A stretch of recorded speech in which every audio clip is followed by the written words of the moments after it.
आज मैं तुम्हारे लिए लेकर आया हूँ एक यूनिक और अमेजिंग स्टोरी वाली मांगा जिसका नाम है मिस्टीरियस गर्लफ्रेंड एक्स। 2012 में इस मांगा का एनिमे अडेप्टेशन रिलीज हुआ था, लेकिन फिर वही बात हो गई कि एक सीजन बनाया और भूल गए। मतलब कि इसका सिर्फ एक सीजन रिलीज हुआ और दूसरा सीजन अभी तक रिलीज ही नहीं हुआ और ना ही कभी होगा। लेकिन इसकी मांगा कंप्लीट है और मैं ये पूरी मांगा एक्सप्लेन करूंगा। और मैं तुम्हें बता दूं कि ये स्टोरी एक ऐसे हाई स्कूल कपल की है जो एक दूसरे के साथ अपना ड्रोल शेयर करते हैं, ना फिजिकल टच ना कि सिर्फ ड्रोल। तो फिर ज्यादा बकवास ना करे, सीधा स्टोरी पर आते हैं।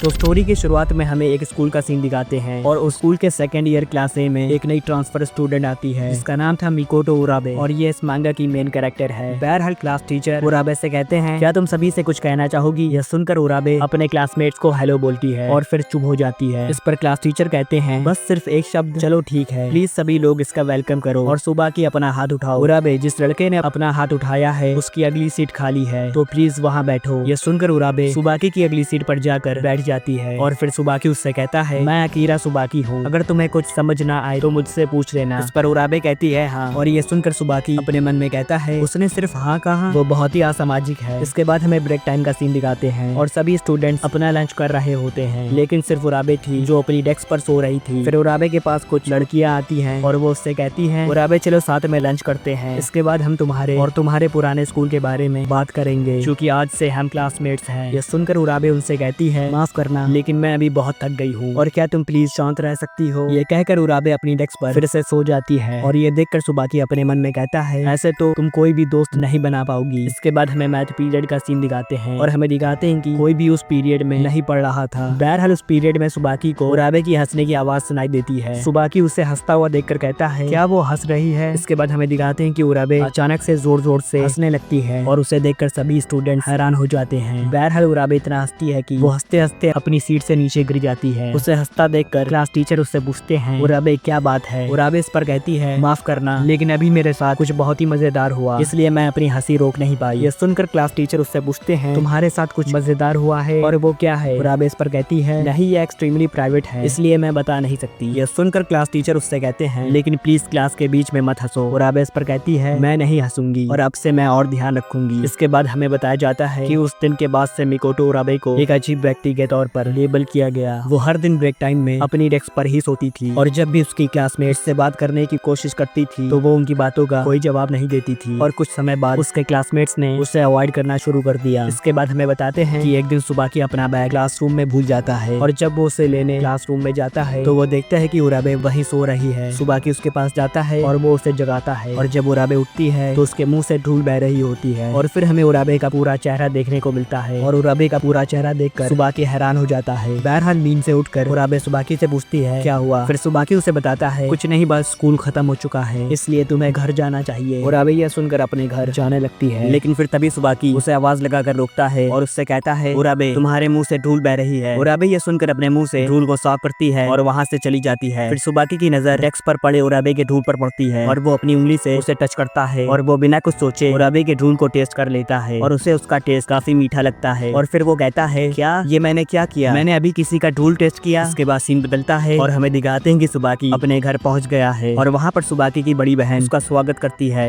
फिर हमें रात का सीन दिखाते हैं और सुबाकी अपने बेड पर लेटे हुए कहता है, आज मैंने उराबे का पूरा चेहरा देखा। आमतौर पर उसके बाल उसके चेहरे पर लटके रहते हैं तो उसका चेहरा छिपा रहता है, लेकिन वो है तो बहुत खूबसूरत। इसके बाद सुबाकी हमें बताता है कि उस रात मैंने एक सपना देखा, मुझे नहीं पता कि वो कहाँ का था, लेकिन एक अजीब जगह पर उराबे और मैं हम दोनों डांस कर रहे थे। जागने के बाद भी मुझे वो सपना साफ साफ याद था। इसके बाद हमें अगले दिन स्कूल की पीटी क्लास का सीन दिखाते हैं और वहाँ पर क्लास के लड़के दौड़ लगा रहे थे और दौड़ते हुए अचानक से सुबाकी बेहोश होकर नीचे गिर जाता है, जिसकी वजह से कुछ लड़के उसे उठाकर नर्स ऑफिस ले जाते हैं। फिर हमें बताया जाता है कि सुबाकी को बुखार है और वो 5 दिनों से स्कूल नहीं आया है और ये जानकर उराबे स्कूल खत्म होने के बाद सुबाकी का घर ढूंढते हुए उसके घर पहुंच जाती है। फिर हमें सुबाकी के घर का सीन दिखाते हैं और वहाँ पर सुबाकी की बड़ी बहन कहती है, 38 डिग्री टेम्परेचर, ये काफी अजीब है। डॉक्टर ने कहा था कि ये सिर्फ सर्दी है, लेकिन तुम्हारा बुखार अभी भी कम नहीं हुआ है। फिर सुबाकी की बहन को बेल डोर की आवाज सुनाई देती है और जब वो बाहर जाकर देखती है तो उसके सामने उराबे खड़ी होती है और उराबे उससे कहती है, मैं सुबाकी कुन की क्लासमेट्स में से एक हूँ, मैं अपने होम रूम टीचर से सुबाकी कुन के लिए कुछ हैंडआउट्स लाई हूँ। ये सुनकर सुबाकी की बहन कहती है, ठीक है 1 मिनट रुको। ये कहकर वो सुबाकी को आवाज लगाकर कहती है, तुम्हारी क्लासमेट्स में से एक तुम्हारे लिए हैंडआउट्स लाई है, क्या उसे अंदर बुलाना ठीक है? सुबाकी इस पर कहता है, हाँ ठीक है, उसे भेज दो। इसके बाद सुबाकी की बड़ी बहन उराबे को अंदर बुला लेती है और फिर हमें दिखाते कि उराबे जैसे ही सुबाकी के रूम में जाती है तो उसे उसे देखकर सुबाकी बहुत ज्यादा हैरान हो जाता है। बहरहाल उराबे सुबाकी से कहती है तुम कैसे हो, तुम तो काफी बुरे नजर आ रहे हो। फिर सुबाकी इस पर कहता है मुझे अभी भी बुखार और खांसी है, वैसे वो हैंडआउट्स कहाँ हैं? फिर उराबे उससे कहती है कैसे हैंडआउट, शुरुआत से ही मेरा ऐसा कोई इरादा नहीं था। ये कहकर वो सुबाकी के बेड पर बैठ जाती है और फिर वो उससे कहती है वो बीमारी जिससे तुम अभी पीड़ित हो सर्दी नहीं है, मैं जानती हूँ कि तुम्हारी बीमारी की वजह क्या है। लगभग 2 हफ्ते पहले तुमने मुझे मेरी डेस्क पर से जगाया था, है ना, और उस समय मेरी डेस्क पर मेरा ड्रूल था और तुमने उसे टेस्ट किया, है ना। सुबाकी इस पर अपना सर हिलाकर कहता है हाँ। फिर इसके बाद उराबे सुबाकी का मास्क हटाती है और उससे कहती है अपना मुंह खोलो। सुबाकी ये सुनकर अपना मुंह खोल लेता है। फिर उराबे अपनी उंगली पर अपना ड्रूल निकालती है और वो ड्रूल सुबाकी के मुंह के अंदर डाल देती है और फिर वो सुबाकी से कहती है मेरी फिंगर टिप को चाटो। और सुबाकी जैसे ही उराबे के ड्रूल को फिर से टेस्ट करता है वैसा ही उसका बुखार उतर जाता है और फिर वो कहता है मेरा शरीर हल्का महसूस हो रहा है, मेरा सर दर्द ठीक हो गया है और मेरा बुखार भी कम हो गया है, मैं पहले से बेहतर हो गया हूँ। फिर उराबे उससे कहती है सुबाकी कुन, तुम्हें पता है 2 हफ्ते पहले जब तुमने मेरे ड्रूल को टेस्ट किया था उसके बाद से तुम्हें मेरा ड्रूल नहीं मिला, इसकी वजह से तुम्हारा शरीर विथड्रॉल से गुजरा, इसलिए अभी मेरे ड्रूल को दोबारा से टेस्ट करने के बाद तुम ठीक हो गए। ये कहकर उराबे वहाँ से जाने लगती है और फिर सुबाकी उसे रोकता है और उससे पूछता है क्या तुम्हारे ड्रूल में कुछ ऐसा है जो इंसानों में विथड्रॉल सिम्टम्स पैदा करता है, इसका मतलब है कि इसमें कुछ स्पेशल सब्सटेंस या बैक्टीरिया शामिल है। सुबाकी की ये बात सुनकर उराबे जोर जोर से हंसने लगती है और वो हंसते हुए कहती है मुझे माफ करना लेकिन तुम्हारी टिप्पणी बहुत ही अनोखी थी। सुबाकी को तुम्हारी बीमारी किसी भी स्पेशल सब्सटेंस या बैक्टीरिया से कोई लेना देना नहीं है, दूसरे शब्दों में कहूँ तो तुम्हारी बीमारी तो बस प्यार की बीमारी थी, मेरा ड्रूल कोई स्पेशल नहीं है। तुम्हें पता है जिस लड़की को तुम पसंद करते हो उसके ड्रूल को टेस्ट करना, ये फीलिंग्स तुम्हारे विथड्रॉल सिम्टम्स की वजह से बनी। उस समय जब मैं अपनी डेस्क पर सो रही थी, वो दिन जब तुमने मुझे जगाया था और जब मैं उठी और तुमने मेरा चेहरा देखा तब तुम हैरान हो गए थे। सुबाकी को किसी तरह उसी समय तुमने मुझसे प्यार करना शुरू कर दिया, है ना, तो ठीक है फिर मुझे घर जाना चाहिए, कल से स्कूल आना शुरू कर देना। उराबे की ये सारी बातें सुनकर सुबाकी बहुत कंफ्यूज हो जाता है और फिर सुबाकी हमें बताता है अगले दिन मैं स्कूल चला गया और स्कूल के दौरान मैंने उराबे से मुश्किल से बात की, लेकिन उस दिन से स्कूल से घर जाते समय उराबे मेरा इंतजार करने लगी। हालांकि उसने कहा कि चलो साथ में घर चलते हैं, लेकिन हम 2 या 3 शब्दों के अलावा मुश्किल से ही बात की। लेकिन जैसे ही हम अपने अलग रास्ते पर जाने वाले थे तभी उसने अपना ड्रूल अपनी उंगली पर निकाला और उसने मुझे उसे चाटने को बोला और मैंने बिना कुछ सोचे उसे टेस्ट कर लिया और मुझे उसका टेस्ट पहले की तरह काफी मीठा लगा और ये हमारा डेली रूटीन बन गया। और एक दिन कुछ बहुत ही अजीब हुआ, मैंने उराबे से उसकी हॉबीज के बारे में पूछा। मैंने कहा कि क्या तुम कोई स्पोर्ट्स खेलती हो या कोई म्यूजिक इंस्ट्रूमेंट बजाती हो या पेंटिंग बनाती हो या फिर कुछ और। उराबे इस पर कहती है मेरे ख्याल से सीजर से खेलना, क्या तुम देखना चाहते हो? सुबाकी कहता है हाँ। फिर इसके बाद उराबे अपने बैग से पेपर निकालती है और सुबाकी से कहती है इस पेपर को पकड़ो और इसे फैलाओ। इसके बाद उराबे पीछे हटती है और हमें उराबे का स्पेशल मूव देखने को मिलता है, यानी पैंटीज सीजर। उराबे अपनी पैंटीज में से सीजर निकालती है और वो तेजी से उस पेपर को काटने लगती है और पेपर को काट कर वो सीजर को वहीं रख लेती है जहाँ से उसने निकाला था। और ये करने के बाद वो कहती है मैंने पेपर को सुबाकी फ्लावर के आकार में काटने की कोशिश की जैसे तुम्हारे नाम में है, और वाकई में उसने पेपर को फ्लावर्स के शेप में काट दिया था। और सुबाकी ये देखकर हैरान हो जाता है। फिर वो कहता है ये क्या था, तुम ऐसा काम कैसे कर सकती हो और तुम अपनी पैंटीज में सीजर रखती हो और ऊपर से एक लड़के के सामने इतनी आराम से अपनी पैंटीज को कैसे दिखा सकती हो। उराबे इस पर कहती है अगर वो लड़का सुबाकी कुन है तो मुझे उन्हें दिखाने में कोई एतराज नहीं है। सुबाकी ये सुनकर ब्लश करने लगता है और फिर सुबाकी हमें बताता है कि मुझे वो सपना फिर से आया, वही सपना जिसमें उराबे और मैं एक अनजान जगह पर डांस कर रहे थे। और जब मैं अपने बिस्तर पर सपने से जागा तो मैंने फैसला कर लिया कि मैं उससे फाइनली पूछूंगा। फिर जब उराबे और सुबाकी स्कूल से वापस अपने घर जा रहे होते हैं तब सुबाकी उराबे से कहता है मुझे तुमसे वाकई में प्यार है, तो क्या तुम मेरे साथ डेट पर चलोगी? अगर तुम मेरी गर्लफ्रेंड बन जाओ तो मैं तुम्हारा बॉयफ्रेंड बन जाऊंगा। यह सुनकर उराबे कहती है अगर तुम चाहते हो कि मैं तुम्हारी गर्लफ्रेंड बन जाऊं तो तुम्हें मुझे अपने तरीके से अप्रोच करना होगा। सुबाकी अपने अप्रोच को साबित करने के लिए उराबे को किस करने की कोशिश करता है, लेकिन उराबे उसे रोक लेती है और उससे कहती है इस तरह का नॉर्मल अप्रोच अच्छा नहीं है, मैं नहीं चाहती कि तुम ऐसा कुछ करो जो कोई भी कर सकता है, कुछ बहुत क्रिएटिव करो। अगर ये किसी ऐसे अप्रोच के अलावा कुछ है जो सिर्फ तुम कर सकते हो तो ये अच्छा नहीं है। सुबाकी ये सुनकर कहता है बिल्कुल नहीं, मैं ऐसा कुछ भी नहीं सोच पा रहा हूँ। फिर उराबे उससे कहती है अगर आज नहीं कर सकते तो कोई बात नहीं, क्योंकि अगर ये बात सुबाकी कुन की अप्रोच की है तो मैं हमेशा इसका इंतजार करूंगी और इसे कभी भी नहीं भूलूंगी। ये कहकर उराबे वहाँ से जाने लगती है। फिर सुबाकी को कुछ समझ में आता है और वो उराबे को अपने पास बुलाता है और उससे कहता है क्या तुम मुझे अपनी सीजर दोगी? ये सुनकर उराबे उससे अपनी सीजर दे देती है। फिर सुबाकी उससे कहता है ये मत सोचना कि मैंने तुम्हारी पैंटीज देखने के लिए सीजर्स मांगी है। इसके बाद सुबाकी अपने वॉलेट में से एक पिक्चर निकालता है और वो उराबे से कहता है इस पिक्चर को देखो, खूबसूरत है ना? उराबे इस पर कहती है हाँ, पर ये है क्या? फिर सुबाकी उसे बताता है कि ये लड़की मिडिल स्कूल के दौरान मुझे इस पर क्रश था, 3 सालों तक लगातार मुझे इस पर क्रश रहा, लेकिन जिस दिन से मैंने तुम्हारा ड्रूल टेस्ट किया है तब से मैं इस तस्वीर वाली लड़की को पूरी तरह से भूल गया हूँ। इसलिए उराबे ये मेरी अप्रोच है। ये कहकर सुबाकी सीजर की मदद से उस पिक्चर को काट देता है और उस पिक्चर के छोटे छोटे टुकड़ों को उराबे के सामने हवा में उड़ा देता है और फिर वो उराबे से कहता है मुझे अब इन पुरानी यादों की कोई जरूरत नहीं है, क्योंकि आज से तुम मेरी गर्लफ्रेंड बनोगी। उराबे ये देखकर अपने मुंह से कई सारा धूल उगल देती है और सुबाकी ये देखकर उससे पूछता है क्या हुआ उराबे। उराबे इस पर कहती है ये अप्रोच की वजह से हुआ। जब मैं बहुत ज्यादा खुश होती हूँ तो मेरे मुंह से बहुत सा धूल निकलता है, लेकिन तुम हैरान क्यों हो? तुम तो पहले से ही जानते हो कि मैं इसी तरह की इंसान हूँ। सुबाकी कुन क्या तुम वर्जन हो? सुबाकी इस पर कहता है हाँ मैं वर्जन हूँ। ये सुनकर उराबे कहती है सच में? मैं खुश हूँ और मैं तुम्हें बता दूं कि मैं भी वर्जन हूँ। ये सुबाकी कुन जिस दिन मैं पहली बार तुम्हारे स्कूल में ट्रांसफर हुई थी, क्या तुम्हें याद है जब मैं क्लास के दौरान खूब हंसी थी? सुबाकी ये सुनकर कहता है हाँ मुझे याद है। फिर उराबे उसे बताती है मैंने उस समय किसी की आवाज सुनी, उस आवाज ने कुछ बहुत ही अजीब कहा था, इसलिए मैं जोर से हंसी थी। वैसे मुझे नहीं पता कि वो कौन था या क्या था। क्लास के दौरान जब मैं तुम्हें अनजाने में देख रही थी जो मेरे बगल में बैठा था, तो उस आवाज ने मुझसे ये कहा कि सुबाकी कुन तुम वो लड़के हो जो मेरा पहला सेक्स पार्टनर होगा। उस समय से मैं बस इस दिन का इंतजार कर रही थी कि जब तुम मुझसे ये कहोगे कि तुम मुझसे प्यार करते हो। तो फिर अब मुझे जाना होगा। सुबाकी कुन कल मिलते हैं। और हाँ आज से मैं सुबाकी कुन की गर्लफ्रेंड हूँ। और आखिर में सुबाकी हमें बताता है कि उस दिन मेरी पहली गर्लफ्रेंड बनी और उसका नाम था मिकोटो उराबे। और यहीं पर ये चैप्टर खत्म हो जाता है। और अब मैं तुम्हें इस मांगा के बारे में बताता हूँ। असल में इस मांगा को रिची युएशेबा ने लिखा है। ये मांगा उन्होंने 2004 में बनाई थी। और ये जो चैप्टर मैंने एक्सप्लेन किया है वो बस एक वन शॉट चैप्टर था। रिची ने बस इसे एक वन शॉट मांगा बनाई थी, लेकिन जब 2004 में ये मांगा पॉपुलर हुई तो रिची को फैंस के काफी सारे लेटर्स आने लगे और वो लेटर इस टॉपिक के थे कि वो इस मांगा को कंटिन्यू करे और इसके ज्यादा चैप्टर्स बनाए। फैंस का इतना प्यार देखने के बाद रिची ने अपनी बाकी पुराने कामों को खत्म करके इस मांगा को 2006 में फिर से लिखना शुरू किया। और इस मांगा का आखिरी चैप्टर 2014 में पब्लिश हुआ और रिची ने इस मांगा के 12 वॉल्यूम्स बनाए और मैं इन 12 वॉल्यूम्स को इस चैनल पर एक्सप्लेन करूंगा। तो बहरहाल अगर तुम्हें वीडियो पसंद आई हो तो वीडियो को लाइक कर दो, चैनल पर नए हो तो सब्सक्राइब करके बेल आइकन को भी दबा दो, ताकि मैं जैसे ही इसका नेक्स्ट पार्ट अपलोड करूं तो सबसे पहले इसकी नोटिफिकेशन तुम्हारे पास आए। तो फिर आज के लिए बस करते हैं, मैं मिलूंगा तुमसे नेक्स्ट वीडियो पे। तो बाय बाय।